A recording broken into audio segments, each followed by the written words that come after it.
So, starting off this list, we're going to be discussing a Tennessee mayor who had an involvement with Bigfoot.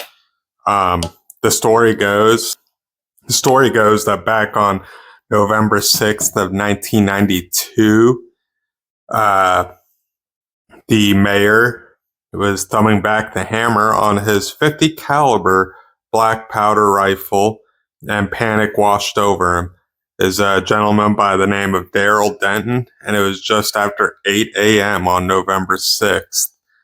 He said that he was staring down an 8-foot tall beast covered in black fur with black eyes and gritted teeth. The beast let out a roar that echoed deep into the woods behind his grandfather's home in Cannon County, here in Tennessee, and the two stared at one another across the field, according to his claims. Denton, who had served as the mayor of Ridgetop and Robertson County from 2000 to 2004 and 2008 to 2016, said the experience had changed his life. Denton said, quote, "I knew that what Bigfoot was, but I didn't think they lived in this area in Tennessee." He had heard of sightings in California, Oregon, and British Columbia up in Canada, but here, never knew that was possible. Turns out there are recorded sightings throughout Tennessee, no matter the name, such as Bigfoot, Sasquatch, Yeti, and whatever it has been called, but it is probably the most well-known cryptid. Cryptids are creatures, however, or animals that have been claimed to exist, but we have no way of proving that they exist. In Nashville, Matt Pruitt is on a mission to find the ever-elusive Bigfoot. He grew up in northeast Georgia near the southern Appalachian Mountains. Pruitt gravitated towards the lore in the early 2000s. Pruitt said, quote, "We have no control over what we are interested in. We become just innately, intensely interested in something." He also carried on to say, "It's really difficult to get other people interested in it."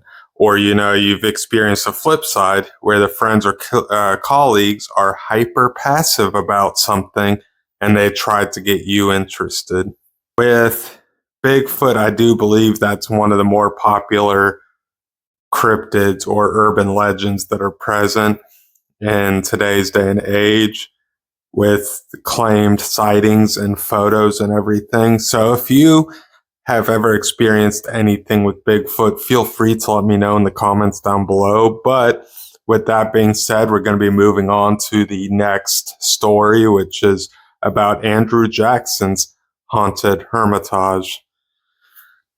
The haunted Hermitage draws about 230,000 visitors per year looking to experience real history at a former home of a controversial 7th president of the United States and military general.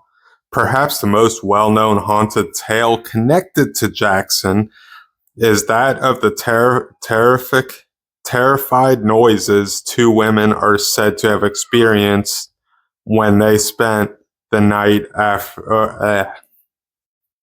Perhaps the most well-known haunted tale connected to Jackson is that of the terrific noises two women are said to have experienced when they spent the night after the Ladies Hermitage Association bought the core 25 acres after Andrew Jackson III and his wife and Freeman moved out in the late 1800s. Noises are said to have included loud clatters, chains, and pots and pans clanging, as well as being thrown about. They also claim a lantern was seemingly lit on its own accords, and the sounds continued to escalate, and at one point it sounded as though a horse was being ridden through the mansion, leading to some to question if it was Jackson himself visiting. The women were staying until a caretaker could be hired, and one of them found nothing during the inspection the following day, though the tale says similar noises have happened around the same time the next night. There is also more recent staff and visitor accounts of haunted tales of Andrew Jackson's Hermitage to find online. I am planning as well to do a more deep dive into that. With living here in Tennessee, if I get the chance, I also want to go out and visit that location and see if I can find anything on camera out there that I can upload to the channel myself. To continue on with the stories about this location, there was a title of Beware the Second Floor with wood dolls. The tale involves two wood dolls on display, one that lays down and one that sits up. Once an employee noticed the flat wood doll was sitting up, and another time a staff member cleaning the radio noticed increased static and then a loud voice that screeched, "Don't touch that," when she reached to dust the doll. Louisa is another story that's tied to the second floor, but also has reports of a woman named Louisa appearing to multiple guests in the home tour. Louisa is the caretaker for Jackson's grandchildren, and her appearances reportedly started when her character wasn't being reenacted, and with assurances that there is no one else present upstairs. A phantom whistler reports of Jackson's ghosts and the smell of a cigar smoke in the garden where his wife Rachel was buried. Voices in conversation, locks being released by themselves, and the images of soldiers on the grounds have also been part of the property's folklore. There is even a story that was tying Jackson to the Bell Witch legend. He is said to have visited the Bell family to investigate the paranormal occurrences, but there is no writings from Jackson about the Bell Witch, and Daniel Fellner, an emeritus professor at the University of Tennessee, Knoxville, who had published several works on Jackson and has been an editor of the last 6 volumes of the Papers of Andrew Jackson, has stated that he has no records of Jackson ever mentioning the Bell Witch or investigating it. The haunted stories are typically saved, though, for the ghost tours and aren't typically part of the regular tour unless specifically requested. Those stories come from letters, books, and accounts that date back to the 19th century. Andrew Jackson's Hermitage Vice President of Marketing and Communications, Andy McLean, has stated that those are the sources for those stories, and usually you don't get them in a regular tour unless you specifically ask. Otherwise, you got to go on one of the ghost tours. Ghost tours at Andrew Jackson's Hermitage are held every fall around Halloween and draw more than 700 visitors each year. And research into these stories is continuing, so the stories tend to evolve year after year according to officials. Now,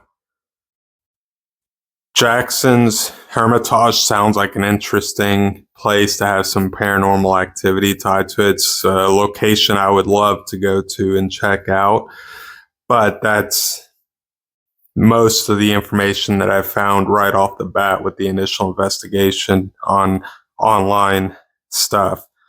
So with that being said, the next story that I got is going to be the last one for this video, and it's going to be Sumner County's Mothman-like creature and sightings that have been involved with that. First-hand accounts of an unknown winged creature flying over Sumner County have been shared as recently as the 1970s. However, some sightings have also dated back to the 1940s, according to local author and historian Donna Lynn Hartley. Though tales of hauntings and sightings of full-bodied apparitions are more prominently featured in Hartley's book, Historic Haunts of Sumner County, Tennessee, the area's winged cryptid made its way in after Hartley spoke with 2 women from Mount Olivet community near Hendersonville. The 2 women, known as Maddie Shaw and Emma Malone, shared experiences they or other family members have had with the winged cryptid. These quotes coming up are coming from people that have experienced this creature. So the quotes are, "Let me tell you about the night the giant bird swooped down on our car. We would be driving down the road, and the giant winged creature that's wings would stretch further than the width of our car would pace our car and fly above, and fly beside, and then fly over, and nearly always head in the direction of our cemetery. My brother-in-law was traveling in his truck one night and saw a bird of such enormity that he said he could not see its wings from tip to tip, only the underside of its belly as it hovered over the hood of the truck." Those were according to Shaw. Malone described the creature as a huge, flapping, white thing in the book. "It was too big to be a bird. It was huge, the size of a person, and it flew right to the cemetery," according to Malone. The legend of the Tlanua, or Great Mythic Hawk, is a Cherokee version of myths found in another Native American cultures like the Thunderbird and the Plaza bird, according to Tennessee State Library and Archives. Even the legendary American frontiersman Daniel Boone claimed to have seen a giant raptor on the Tennessee River, according to TSLA's Tennessee Myths and Legends. The more widely recognized Thunderbird was a supernatural being that was said to protect people from evil spirits rooted in Native American mythology throughout the United States and Canada, according to Legends of America. It also got its name from the sound of its wings and the ability to shoot lightning from its eyes. But Thunderbirds are thought to have been more brightly colorful creatures with their feathers, unlike the creature that Malone claims to have seen. There's another winged creature, however, that closely fits her description, and that would be the Mothman, which became globally recognized legend after the creature was first spotted in November of 1966, according to the historical marker database. Legend states that the Mothman is gray, man-like creature with red glowing eyes and wings, and standing about 6 to 7 feet tall. It is described as having a 10-foot wingspan, similar to the winged cryptid seen in Sumner County. Some believe that the Mothman sightings in West Virginia in 1960 are related to the tribes here that spoke of a giant flying creature, Hartley said. As to why those flying cryptids have been spotted around Sumner County, they might have a theory, but they don't know for sure. Quote, "Now here's a parallel that is really strange with the Mothman, Algonquin legend up there in Ohio and West Virginia. The area where they sighted this giant bird is an area where they would not live. They would not hunt, and we don't know why," Hartley said. She also said that the Native Americans would not live in Middle Tennessee either, and they would only hunt here. Did that have something to do with the sightings of that bird?